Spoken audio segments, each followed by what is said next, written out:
I just finished my first year as a doctor, and here are the 10 most powerful lessons that I learned this year. Stick around to the end of the video. I'll tell you honestly if I think becoming a doctor has been worth it so far. If you're new around here, my name is Jake Goodman, or Dr. Jake. I'm a psychiatry resident doctor. I'm a mental health activist and a social media content creator.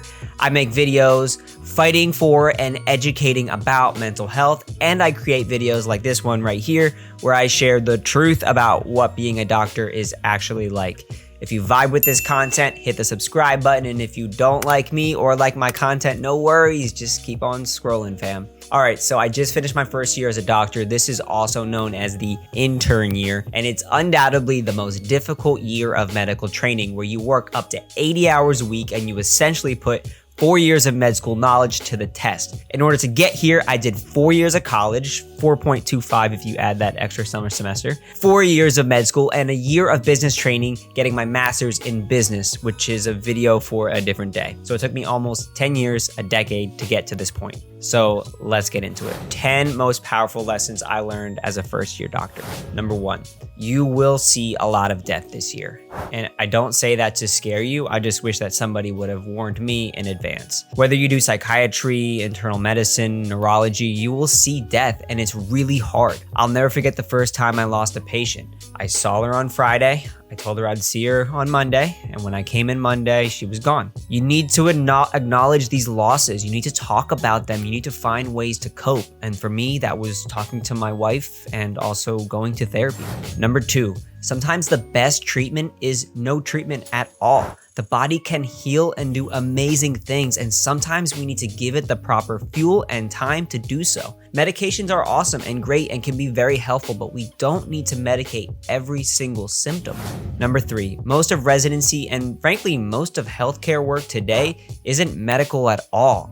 A lot of it is documentation. Almost half my day is spent typing notes. It's really frustrating. You spend more time staring at a computer screen than you do actually healing patients, and honestly that sucks, period.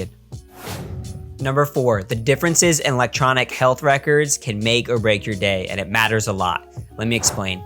In residency, you work in different hospitals, and in each hospital, oftentimes, you have a different EMR, or electronic medical record. The VA, or Veteran Affairs Hospital, has something called CPRS. This EMR will make you want to pull your hair out of your head every day of your life.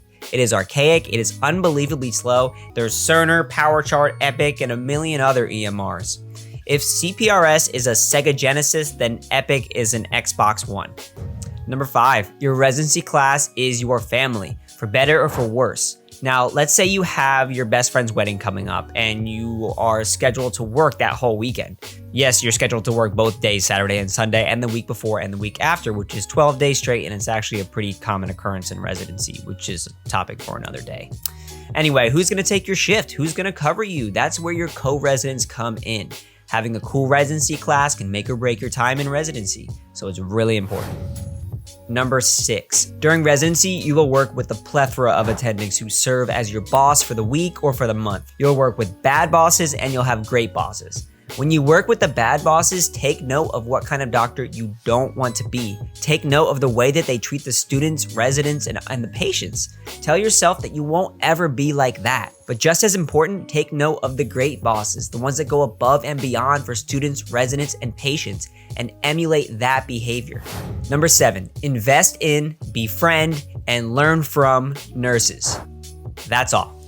Number 8, doctors struggle with their mental health. A lot of doctors go to therapy like me, and a lot of doctors take medication like me. But a lot of doctors hide it from their employers, their colleagues, the state medical board, and that's because the culture in medicine historically suppresses vulnerability and reaching out for help. That is changing, slowly but surely, and I'm proud to be on the front lines of that movement. Number 9, teach medical students. You finally make it out of med school. You finally become a doctor. Don't forget what it's like to be a student. Having people ignore you and disrespect you. Teach the medical students, not just medical knowledge, but how to survive in the hospital, how to place consoles without getting yelled at by a surgeon. Show them where the best bathrooms are, where the secret fridges are. Let them eat lunch. Hell, maybe even buy them lunch. You know what it's like to be paying $80,000 a year to go to school.